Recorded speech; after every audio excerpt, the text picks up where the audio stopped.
Hi hello నమస్తే నేను మీ Gopi welcome back to ఈరోజు మనతో వచ్చేసి పొలిటికల్ అనలిస్ట్ అనగాని రాంప్రసాద్ గారు ఉన్నారు. సార్ నమస్తే సార్. నమస్తే. సార్ జై భారత్ పార్టీ గురించి మన జేడి లక్ష్మీనారాయణ గురించి బాగా ఇప్పుడు వైరల్ అవుతుంది. ఆ మేనిఫెస్టో కూడా బాగా వైరల్ అవుతుంది. చాలా మంది పెద్దల దృష్టిని అయితే ఆకర్షిస్తుంది. అసలు ఆ మేనిఫెస్టోలో ఏముంది సార్? జేడి లక్ష్మీనారాయణ గారు తన పదవిని రిజైన్ చేసిన కాడి నుంచి దాదాపుగా 7 సంవత్సరాల నుంచి ప్రజల్లో ఉన్నారు. ప్రజల్లో ఉండి ప్రజలతో మమేకమై వాళ్ళ యొక్క సమస్యను తెలుసుకుంటూ దాని పరిష్కార మార్గాలు తెలుసుకుంటూ ఆయన రిజైన్ చేసిన కాడి నుంచి దాదాపు 90% ప్రజల్లోనే ఉన్నారు. అంటే జాబ్ చేస్తూ కూడా అంతకుముందు ఆయన గ్రామీణ వాతావరణంలో తిరిగేవారు. మహబూబ్ నగర్లో ఒక విలేజ్ని దత్తత తీసుకున్నారు. అట్లాగే తర్వాత రిజైన్ చేసిన తర్వాత శ్రీకాకుళం జిల్లాలో సహలాల పుట్టుగానే ఒక గ్రామాన్ని దత్తత తీసుకున్నారు. ఇట్లా మొత్తం 3 గ్రామాలు దత్తత తీసుకొని చేయటం, విలేజ్ వాతావరణం ఆ వ్యవసాయం మీద మక్కువ ఎక్కువ ఉండటం వలన రాజమండ్రి దగ్గర ధర్మవరంలో కూడా 12 ఎకరాలు తీసుకుని వ్యవసాయం చేయటం. ఓకే.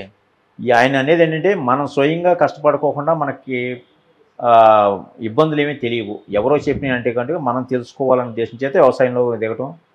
ఆ ప్రక్రియలో భాగంగా వ్యవసాయంలో ఎలాంటి ఇబ్బందులు పడుతున్నారు ఏంటి అనేది ఆయన క్షుణ్ణంగా తెలుసుకోవటం. అంటే మిగిలిన అన్ని రంగాల ప్రజలతో ఆయన మమేకం అవటం, అనేక స్పీచ్ల కోసం వెళ్ళటం కానీ, విద్యార్థులతో కానీ, మహిళలతో అన్ని రకాలుగా అందరితో మమేకం అవటంలో వాళ్ళ యొక్క ఇబ్బందుల్ని వాటిని తెలుసుకొని ఒక మేనిఫెస్టో తయారు చేశారు.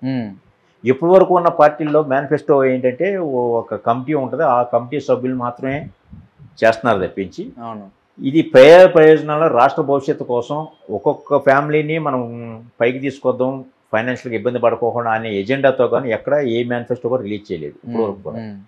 ఈయన సంక్షేమం ఇప్పుడు వరకు జగన్మోహన్ రెడ్డి గారు వచ్చిన తర్వాత ఓన్లీ సంక్షేమం మీద నడిపించారు ఆంధ్ర రాష్ట్రాన్ని. దానివల్ల అప్పుల పాలు అయిపోతుంది రాష్ట్రం. అభివృద్ధి అనేది లేదు. యువతకి ఉద్యోగ అవకాశాలు కల్పించడం, రాష్ట్రానికి అభివృద్ధికి దిశగా ఇండస్ట్రీ వస్తే ఇన్కమ్ పెరగటం అలాంటిది ఏం జరగలేదు. ఏదో వాళ్ళు ఏదో చెబుతున్నారు కానీ అనుకున్న స్థాయిలో అయితే ఏం జరగలేదు. ఈయన ఏంటంటే ఓన్లీ అభివృద్ధిని మీద బేస్ చేసుకుంటూ ఇవాళ అమ్మఒడి కింద 15,000 రూపాయలు తీసుకోవటం కాదు మహిళలారా, మీకు ఒక్కొక్కరికి 15,000 సంపాదించే అవకాశం కల్పిస్తాను, చిన్న చిన్న కుటీర పరిశ్రమలు ఏర్పాటు చేయటం. ఓకే.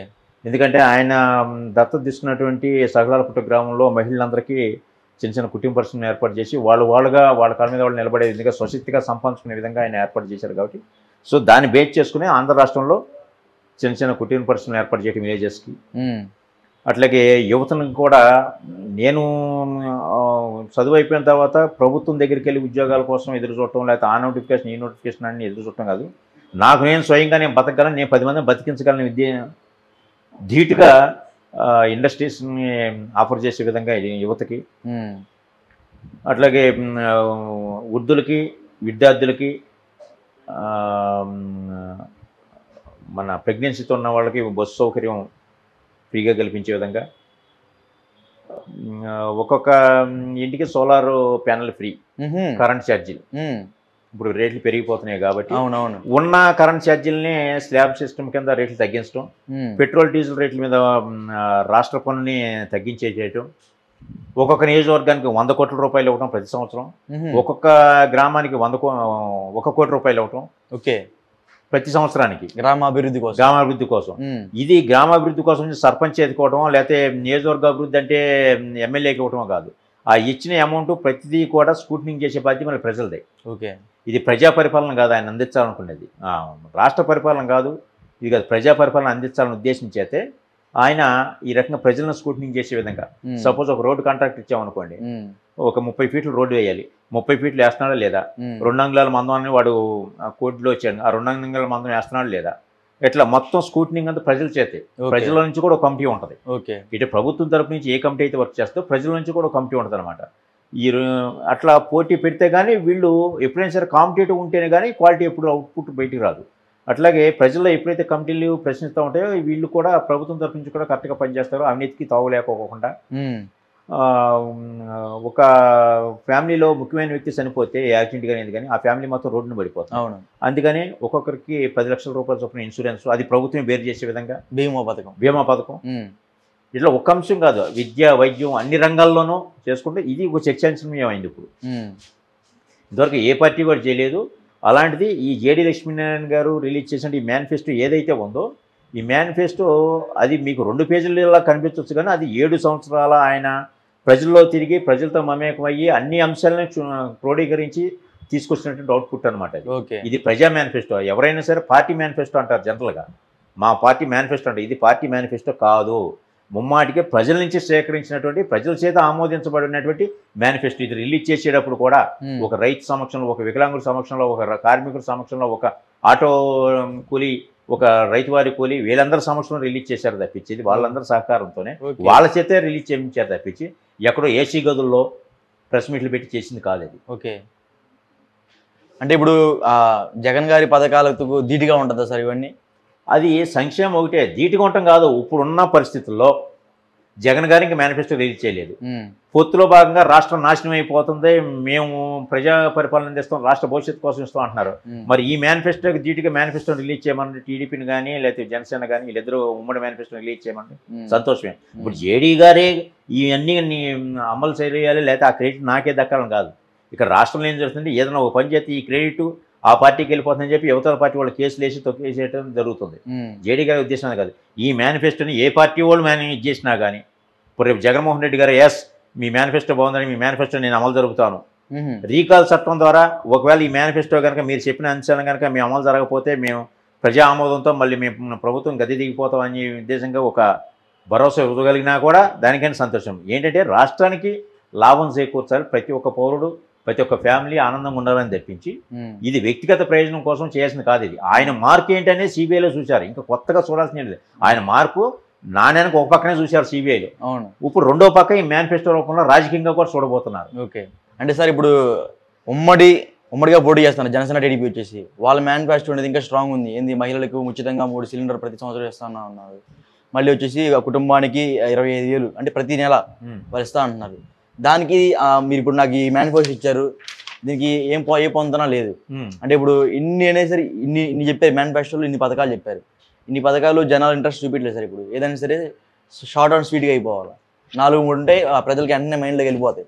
ఇప్పుడు 3 గ్యాస్ బండ్లు ఇస్తాము, 25,000 ఇస్తాము, ఇట్లా సంక్షేమం ఇచ్చి కూర్చోబెడతాం కంటే కూడా జయలక్ష్మి కంటే మన బతు మీరు బతకడానికి అవకాశం కల్పిస్తాను, మిమ్మల్ని సోమరిపోతం చేయటం కాదు. జనాలు సోమరిపోతుగా అలవాటు పడిపోయారు. ఇప్పుడు వరకు ప్రభుత్వ పథకాలు తీసుకొని సోమరిపోతుగా అలవాటు పడిపోతున్నారు. మీకు సంవత్సరానికి ఇచ్చే 15,000 లేకపోతే సంవత్సరానికి వచ్చే 3 బండ్ల కోసం కాదు మీరు చేయాల్సింది. మీకు నెలకు 15,000-20,000 సంపాదించుకునే అవకాశం నేను కల్పిస్తాను.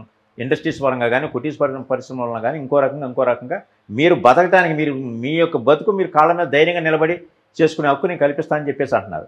ఈ ఉచితాల వల్ల ఎన్ని చేయగలుగుతున్నారు? వీళ్ళు ఉచితాలు ఇస్తున్నారో అభివృద్ధి లేకుండా మళ్ళీ ట్యాక్స్ రూపంలోనో ఇంకో రూపంలో మళ్ళీ వెనక బాధేసేస్తున్నారు. ఇప్పటివరకు అంతే కదా జరుగుతున్నది. అవునవును.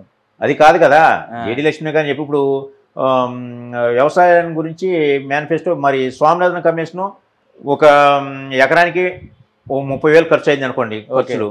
స్వామినాథన్ కమిషన్ ఏం చెప్పింది, రూపాయి ఖర్చు అయితే ₹1.5 అంటే 30,000 ఖర్చు అయితే ₹45,000 మినిమం గిట్టుబాటు ధర ఉండే విధంగా ఇది చేయమండి. ఆ స్వామినాథన్ కమిషన్ అమలు జరపడానికి ఏ ఒక్క పార్టీ ముందుకు రావట్లేదు. మరి జేడీ లక్ష్మీ గారు ముందుకు వచ్చారు, అది నేను అమలు జరుపుతానని చెప్పేసి. దాంతోపాటు ఎకరానికి కాదు, మామూలుగా రైతుకి ₹10,000 చేయూత కింద, వ్యవసాయ కూలీల ఖర్చుకు 5,000 చొప్పున ఇస్తాం. మళ్ళీ సెంట్రల్ గవర్నమెంట్ ఇచ్చేదో కాదు 6,000, మొత్తం దాదాపుగా 21,000 రైతులకు ఇచ్చే విధంగా మేము ఏవైతే చెబుతున్నారో జేడీ లక్ష్మీ గారు ఏవైతే చెబుతున్నారో ఇవన్నీ కూడా ఈ గణాంకాలతో సహా చర్చకి సిద్ధం. ఏ పార్టీ వాళ్ళన్నా సరే మీ మీడియా సాక్షిగా చర్చకి సిద్ధం. జేడీ గారు అనుమతిస్తే నేనైనా వస్తాను, గణాంకాలతో సహా ఏది ఎట్లా సాధ్యం అనేది. అప్పులైన ఆంధ్రప్రదేశ్ని ఎలా సృష్టించాలి, ఎలా ముందు తీసుకెళ్ళాలి, ఈ పథకాలను ఎలా అమలు జరపాలి, ఇన్కమ్ ఎలా వస్తుంది, ఇన్సూరెన్స్ ఎలా, మరి ఈ రైతులకు ఎలా ఇవ్వాలి ఏంటి అని ప్రతి ఒక్కదానికి గణాంకాలతో సహా A to Z అనేక అంశాలని అన్ని తరగతుల వారికి, అన్ని అంశాల వారికి చెందే విధంగా, అన్ని రకాలుగా న్యాయం జరిగే విధంగా మేనిఫెస్టో ఉంది తప్పించి వీళ్ళకి మళ్ళీ 3 సిలిండర్లోనో లేకపోతే ఒక 20,000 ఇచ్చేసేయడం, వాళ్ళు ఆ పార్టీ వాళ్ళు ఒకరికి ఇస్తా ఉంటే మేము 3కి ఇస్తా ఉంటాం, అది కాదు కావాల్సింది. అందరికీ అన్ని రకాల వాళ్ళకి ఆమోదయోగంగా ఉండే విధంగా చేసి దీని మీద చర్చ కూడా బాగా నడుస్తుంది. అవును, చూసాం మేము కూడా. ఉండవల్లి అరుణ్ కుమార్ కూడా అన్నారు. మళ్ళీ మన ఎమ్మెల్సీ నాగేశ్వరరావు గారు కూడా దీని గురించి డిబేట్లో పార్టిసిపేట్ చేశారు. ఇది ఇంతవరకు అలాంటి ఒక సీనియర్ మోస్ట్ రాజకీయ విశ్లేషకులే వాళ్ళ ప్రశంసలు పొందిందంటే, మరి వాళ్ళ ప్రశంసలు పొందే వరకు మాకు కూడా తెలియదు, మేము టీవీలో చూసే వరకు. సో ఇలాంటి పరిస్థితుల్లో మరి చాలా జనాలకి ఇంకా దగ్గర అవ్వాలి మీలాంటి స్టూడియోస్ ద్వారా. అవును ఎందుకంటే జేడి లక్ష్మీనారాయణ గారికి ఇప్పుడు మీడియా ఏమైపోయిందంటే ఏ పార్టీకి ఆ పార్టీ కొమ్ము కాసేస్తుంది. అవును వైసీపీకి ఒక మీడియా, టీడీపీకి ఒక మీడియా, ఇట్లా ఉంది. సో జేడి లక్ష్మీనారాయణ గారికి ఏ మీడియా లేదు. ప్రజల నోటితోనే ఇది ప్రజలు మాట్లాడుకుంటే అట్లా జనాల్లోకి వెళ్ళడం తప్పించి ఏ మీడియా లేదు. సోషల్ మీడియా ద్వారానో లేదా మీలాంటి ఛానల్స్ ద్వారానో తప్పించి ఆయన స్పెసిఫిక్ ఏ మీడియా లేదు. మనం మంచి చేయాలనుకున్నప్పుడు నలుగురికి మంచి ఈ రకంగా కూడా మనం ముందుకు తీసుకెళ్ళాలనేది ఒక ఆశ. Okay thank you sir.